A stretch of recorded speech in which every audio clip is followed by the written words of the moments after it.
कदम ऐसे चले कि निशान बन जाए, काम ऐसा करे कि पहचान बन जाए। जी हाँ, कदम ऐसे चले कि निशान बन जाए, काम ऐसा करे कि पहचान बन जाए। जिंदगी तो यहाँ सभी लोग जीते हैं, मगर जिंदगी तो यहाँ सभी लोग जीते हैं, मगर जिए तो इस तरह जिए कि सबके लिए मिसाल बन जाए।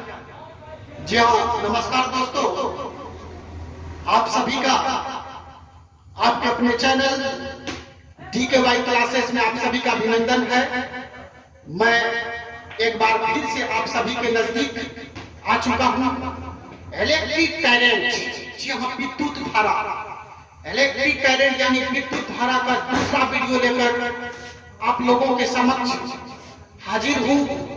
और इस वीडियो में हम आप लोगों को आज चालक और विद्युत रोधी के बारे में बताने का प्रयास करेंगे। बहुत आसान तरीके से आप लोग इसको बेहतर तरीके से देखें तो 100% समझ में आएगा।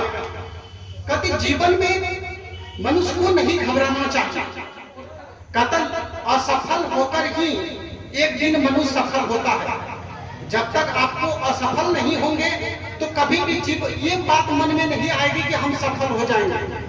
बहुत ऐसे बच्चे होते हैं, कम नंबर लाते हैं, डरा जाते हैं, मेरा क्या होगा, मेरा एग्जाम में क्या होगा, नंबर आएगा कि नहीं आएगा, अच्छा रिजल्ट लाएंगे कि नहीं लाएंगे। नहीं घबराना चाहिए। उसे ये होना चाहिए हम इससे बेहतर कैसे करें। करते करते करते एक दिन ऐसा होगा कि वो बेहतरीन कर जाएगा। क्योंकि एक बाइक जो है जीवन में कोई बहुत आगे नहीं बढ़ पाता है, धीरे धीरे करते करते जाता है आगे। कहता असफलता एक चुनौती है, इसे स्वीकार करो। असफलता एक चुनौती है, इसे स्वीकार करो। क्या कमी रह गई उसे दोबारा से प्रयास करो। कुछ किए बिना जय जयकार नहीं होती, कुछ किए बिना जय जयकार नहीं होती। कोशिश करने वालों की कभी हार नहीं होती। जी हाँ दोस्तों, कोशिश करने वालों की कभी हार नहीं होती। तो आप लोग जब तक कोशिश नहीं करेंगे जीवन में सफलता नहीं मिलेगा। जी हाँ, हम आ गए हैं आप लोगों के बीच धमाकेदार वीडियो लेकर। एक बार आप लोग देखें तो दोबारा देखने की कोई जरूरत नहीं है। तो चलते हम लोग सबसे पहले आज बातचीत करेंगे चालक क्या होता है, चीफ कंडक्टर हम लोग इसको बोलते हैं। तो हम लोग पिछले चैप्टर में, हम लोग पिछले जो वीडियो में पढ़े थे तो उसमें हम लोग आवेश, विद्युत धारा और परमाणु के बारे में पढ़े थे।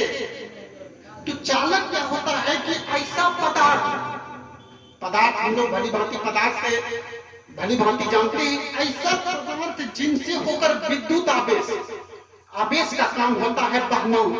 यानी जब किसी चालक में आवेश बहना शुरू हो जाता है तो वो विद्युत धारा कहलाता है। उसी प्रकार चालक क्या होता है ये जान ले कि ऐसा पदार्थ जिनसे होकर विद्युत आवेश एक भाग से दूसरे भाग तक, ऐसा पदार्थ जिनसे होकर विद्युत आवेश एक भाग से दूसरे भाग तक आसानी से चले जाता है, उसी को हम लोग कहते हैं चालक।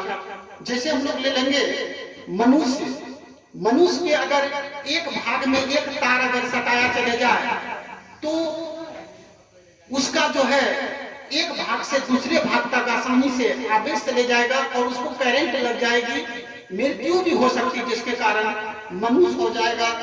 लोहा, चांदी, तांबा, अशुद्ध जल में भी करंट मार देता। अगर आप कहीं गंदे पानी में अगर एक तार को छोड़ दिया जाए तो उस पानी में अगर कोई भी जीव रहेंगे वो नष्ट हो जाएंगे, क्योंकि अशुद्ध जल में जो है वो विद्युत का चालक है, इसलिए उसमें करंट मार देता है।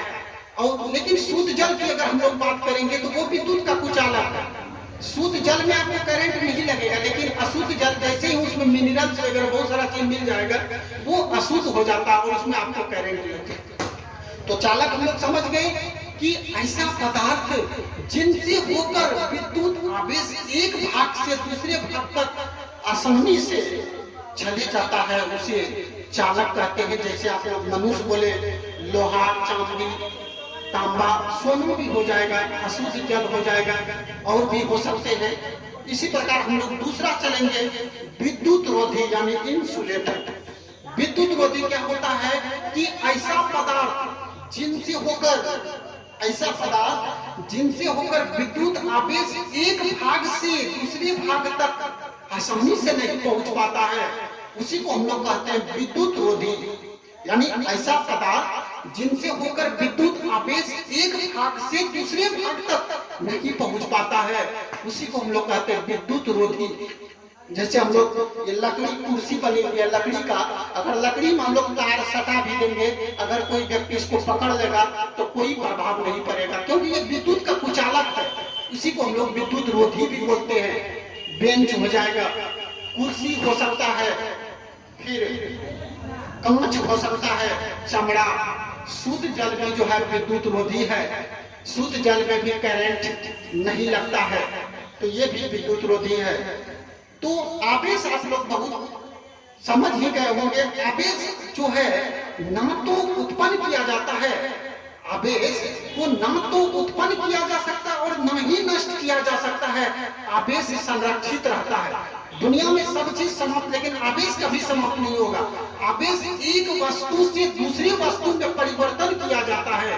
ना तो आवेश को हम उत्पन्न कर सकते हैं, ना ही नष्ट कर सकते हैं, अर्थात आवेश संरक्षित रहता है। यानी एक वस्तु से दूसरे वस्तु में परिवर्तन सिर्फ होता है।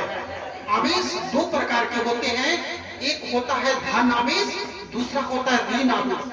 धन आवेश जिसको हम लोग पॉजिटिव चार्ज भी बोलते हैं, और दूसरा होता है ऋण आवेश। इसके बारे में हम लोग फिर अगले वीडियो में पढ़ेंगे।